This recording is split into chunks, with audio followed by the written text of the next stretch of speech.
Welcome back to the Multicultural Podcast. I am your host, Abigail J, and this is my podcast.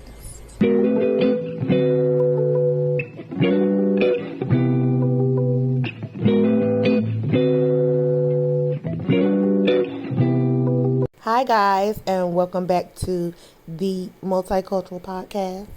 And I'm Abby. How you doing?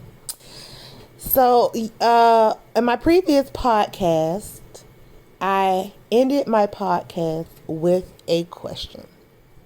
And that question was, does your stylist look like you? Okay. So, today I want to share two experiences. One, my experience from getting a haircut from someone who didn't look like me. And two, my experiences giving services to people who didn't look like me. Okay, so sorry guys. So here we go. Experience one. My experience getting a haircut from someone who didn't look like me, or any hair service for that matter, was I was nervous.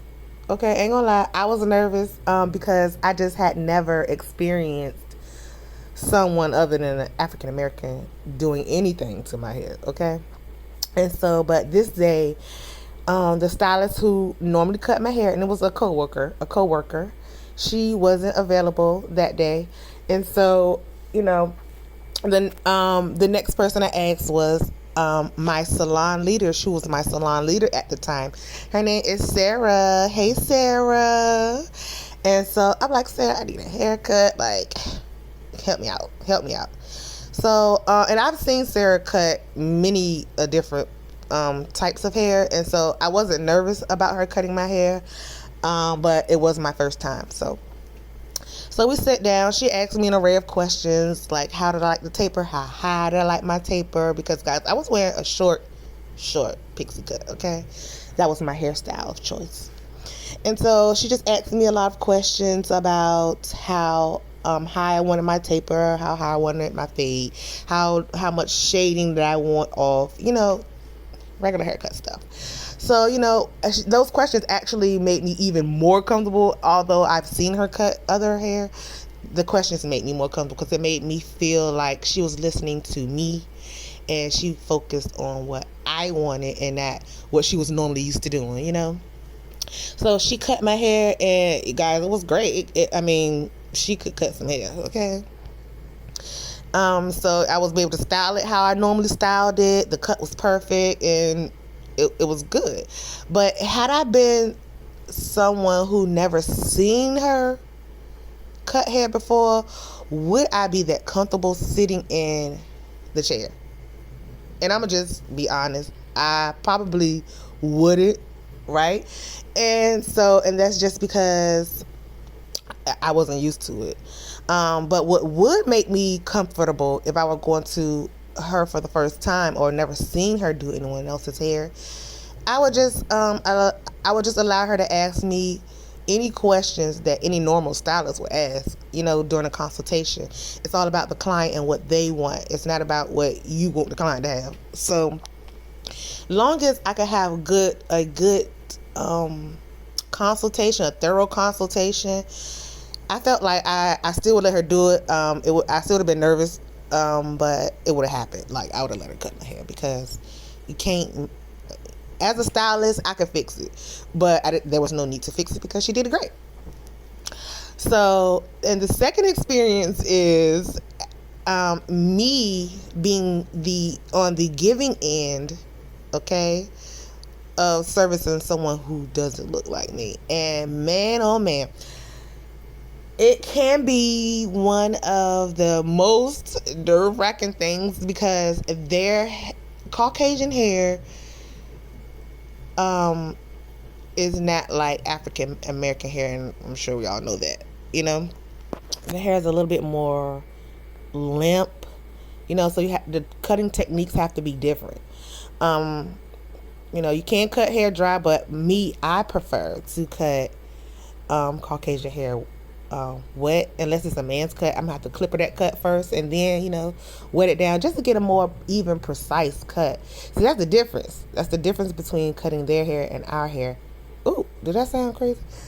Because between cutting Caucasian hair and African American hair is our hair stands up, their hair lays down. That's one of the more obvious differences, right?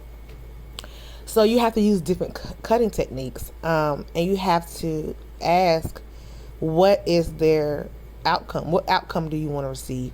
And mostly, I like to tell people, and that's whether you Caucasian, Spanish, Asian, black, white, purple, green. Show me a picture, because the way you explain it may not be how I'm going to receive it, right? So in order for us to be on one page, show me a picture of what you want.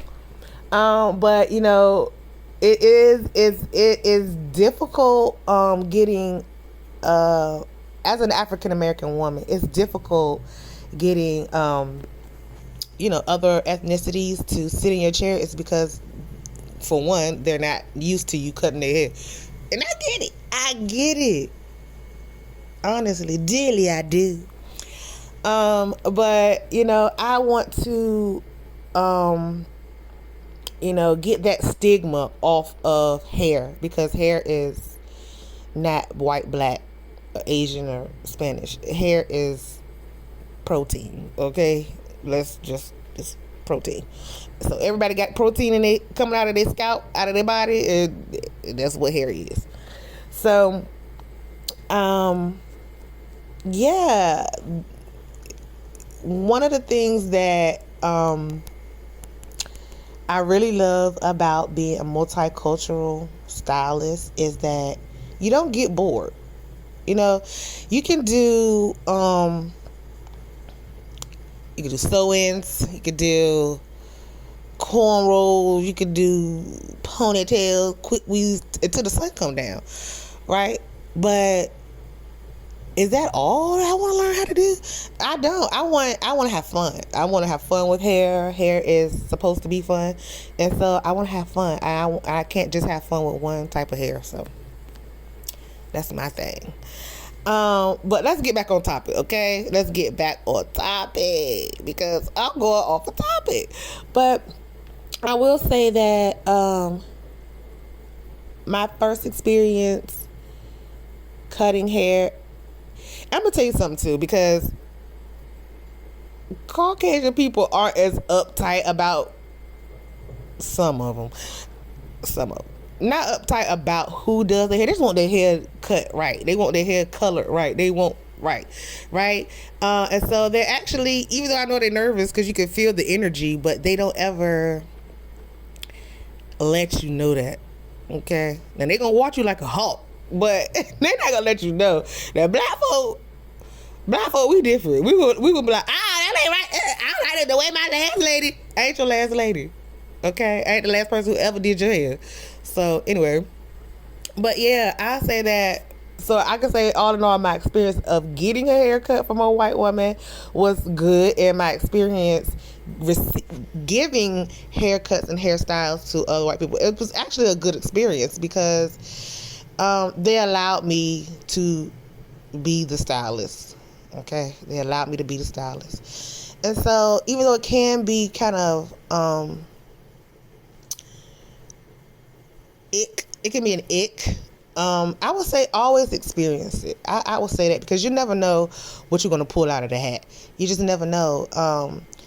As long as you, the customer, and the stylist is on the same page, and they made you feel comfortable about going further with the process, I mean, that's really all you can really say. But hey, that's why consultations are so important. And you know what? I might end this one with another question, okay? Because these only gonna be about my podcast gonna only be 10 minutes right now. Because it is. That's what I want to do. And I'm gonna end this podcast with another question, okay? Have you ever had an experience where you had to go home and redo your hair? Let me know. Hi, guys, and welcome back to the Multicultural